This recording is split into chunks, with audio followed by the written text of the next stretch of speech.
Kung hindi ako nagkakamali, ang year model nito, 2020 model. Suzuki Vitara ito mga guys. Kung Suzuki Vitara yung sasakyan mo, panoorin mo yung video na to. Ang battery size po ng Suzuki Vitara 2020 model, DIN 44. Yan po yung tamang sukat na battery para sa ganitong model ng sasakyan. Kapag susubukan mong lakihan ng DIN 55, hindi siya kakasya. So tinesting ko muna yung lumang battery, nasa 8 volts na lang. Kaya talagang hindi na i-start itong sasakyan. At alam nyo mga guys, 4 years na yung battery na to. Ako din kasi yung nagkabit nito nung 2022. Pero sa ngayon, ito munang Yokohama Super Premium ang ikakabit natin kasi wala po akong available na Motolite Gold. Ito yung Yokohama Super Premium na DIN 44. Same size lang sila kaya pwede din ito. At meron siyang warranty na 18 plus 2. Ibig sabihin 20 months warranty ito mga guys. Ang Yokohama battery gawa din po yan ng Motolite. Kung naghahanap ka lang ng alternative sa Motolite, ito na yung Yokohama Super Premium. Ito yung budget friendly na quality rin naman. Nung maikabit ko na yung battery, tinesting ko yung alternator. Dapat kasi tataas yung voltage niya sa pagitan ng 13.5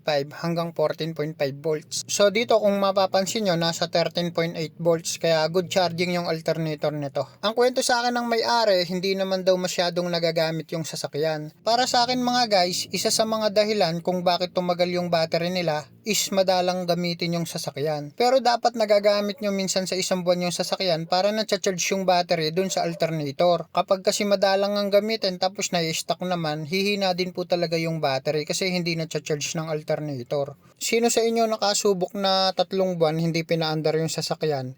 O di ba parang hard starting siya nung unang start? Ganun talaga guys, humihina din talaga kapag na-stock ng matagal yung sasakyan natin. So ayun lang guys, salamat po sa panonood. Sana nakatulong.